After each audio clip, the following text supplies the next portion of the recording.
Hey y'all, it's Asha Dawson from Event Productions by Jen, owner and lead planner, and I'm so excited to welcome you back. Today we are going to talk about the wedding day chain of command.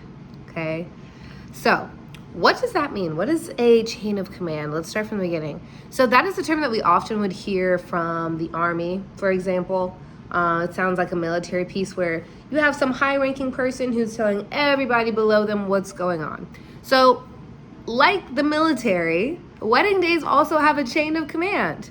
And I know it may seem kind of weird. Oh, that's so rigid, that's so strict.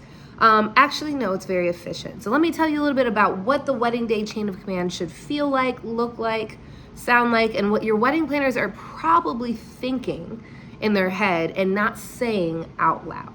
So first and foremost, it goes back to the beginning aspects of wedding planning. So the question is, who is that contract between when we are looking at the wedding planner and the person who is signing the contract with the planner? Now, this can look a variety of ways, depending on your culture, depending on your background. More than one person may be involved with the actual wedding planning. So we're not really talking about group planning. Of course, it's awesome to have, a sister or parents who want to be involved in the wedding planning. That is normal, that's expected. The question, though, is on the wedding day when decisions have to be made, and there will inevitably be last minute decisions that have to be made. Who gets that final say, right? Who's the most efficient person to go to? Who's the most logical person to go to?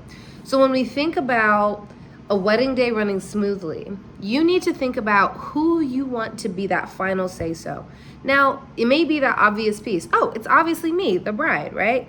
It's me, the bride, or if it's not me, it's the groom, right? Yes, and also, there's this unspoken rule in the wedding industry where on the day of the wedding, we try not to bother the couple with decisions about the day, right?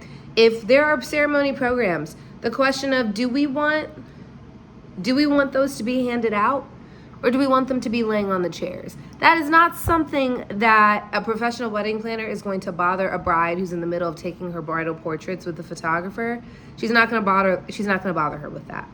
So the question is, as we are leading up to that day, right? Who has the bride and or groom delegated as somebody who is responsible to take over for those kinds of decisions?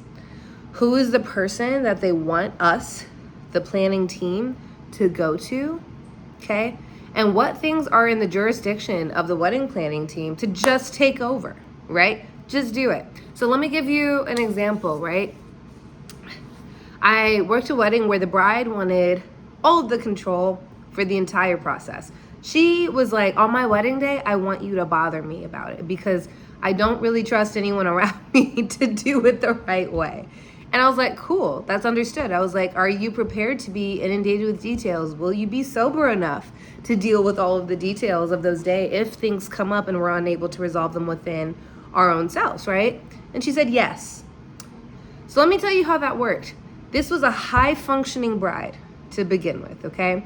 She was someone who had zero intention of being super intoxicated on her wedding day. She was surrounded by a bridal party that was largely younger than her. And so she really was trying to be a leader that day. And she did not want anyone else to be inundated with what was going on. And you know what? It worked. So on the wedding day, for example, we were getting to work, but things would come up. She's responding to text messages. If she's not responding to text messages, right, we were able to go up to her where she was getting ready and just simply ask. She was that kind of bride. Now, that kind of bride I don't think is very common. And another piece, too, is that we don't really want to bother her with things. At the same time, you can't possibly plan for every single detail that's going to come up on the wedding day, right?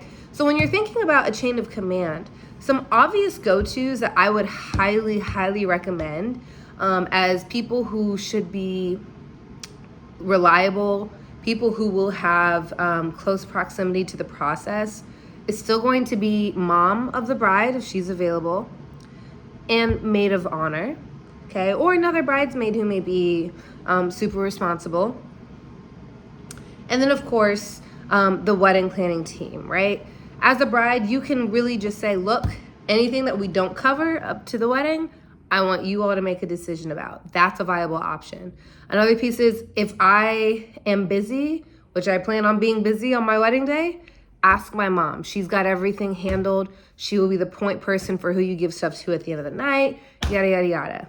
Maid of honor, my maid of honor will be with me all day. I want you to make sure she has a copy of the timeline, right? So that is a way of establishing a chain of command, is thinking about those things beforehand so that there's no question. Because what we don't want to happen is on the wedding day, the bride is sitting here going, I thought I had a team, or I thought I had wedding vendors who knew what they were doing, right? Why is everyone coming to me on the day where I have so much pressure to not only worry about myself, but now I have to worry about the event itself? That's what we don't want to happen.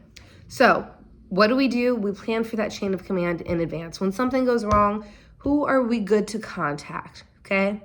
So think about it, plan for it, and then let your planning team know. We would love to be your planning team. Hit subscribe, reach out to us for a free initial consultation. I'll see you next time.